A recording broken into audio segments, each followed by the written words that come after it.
Hello everyone, তোমাদের সাথে share করব আজকে একটা নিউ ব্লগ। মা বাড়ি চলে গেছে, মা বাড়ি গিয়ে দেখলাম মোড়ের মাথায় লক্ষাকালী পুজো হচ্ছে, তার জন্য এটি নমস্কার করে নিলাম। আজ আমি কৃষ্ণনগর ঘূর্ণিতে গিয়ে দেখলাম উৎসবের পর উৎসব। একটুখানি বেরোলাম নেতাজি মেলা দেখতে, দেখলাম তরুর সঙ্গে কিন্তু অনুষ্ঠান হচ্ছে। এটা নেতাজি মেলার ঠিক আগেই হয় এই সাংস্কৃতিক অনুষ্ঠানটা। তারপর আমরা একটু ঠাকুরকে নমস্কার করলাম, আর ভালো সময় গেছিলাম বলে প্রসাদও পেয়ে গিয়েছি। জয় বজরং বলি, জয় শ্রীরাম। চারিদিকে অনুষ্ঠান আর অনুষ্ঠান কৃষ্ণনগরে। আর তারপর পায়েল এমন একটা কথা বলেছে যেটা শুনে আমার হাসি পেয়ে গেছিল। আর দেন আমরা মেলার মধ্যে ঢুকি, আর নেতাজি মেলাটা হয় মাত্র 15 দিন। আর যদি ভাগ্যক্রমে ঝড় বৃষ্টি হয় তাহলে নেতাজি মেলাটা একটু পিছিয়ে যায়, প্রত্যেক বছর এটাই হয়।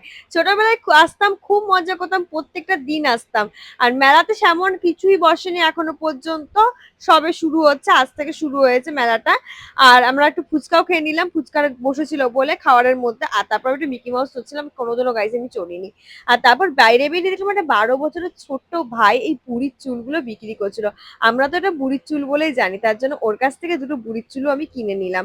দেন আমরা চলে এলাম টিয়ান টেলসে, একদম বক্সিপাড়া মোড়ে। ওখানে মা কালী পুজো হচ্ছিল, আর আমরা এখানে সবাই মিলে বসে আছি। আর তোমাদের সাথে পরিচয় করি, পায়েল, রানী আর রুনু।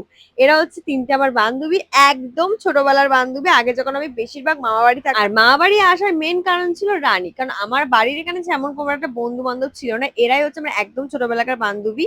আর তারপর আমরা খেয়েছিলাম ফ্রেঞ্চ ফ্রাই, তারপর হচ্ছে স্যান্ডউইচ। স্যান্ডউইচটা খুব সুন্দর ছিল, আমি বলবো মানে এত স্টাফিং ছিল, দারুণ ছিল, পাস্তাটাও সুন্দর ছিল। তারপর কিন্তু আমি পূজাদের সাথে বেরিয়েছিলাম, পূজা দাদাদের সাথে, ওদের সাথে একটু উনো খেলেছিলাম, বাট ক্লিপ নিতে ভুলে গেছিলাম। তারপর অঙ্কুরের সাথে বাড়ি চলে আসছে, আর অঙ্কুরের সাথে সকাল থেকে আমার ঝগড়া হচ্ছে, তো দুটো কামড়ে প্রতিশোধ নিচ্ছিলাম। তো যাই হোক, আজকে ব্লগটা এইখানে, দেখা হচ্ছে নেক্সট ব্লগে। Bye bye.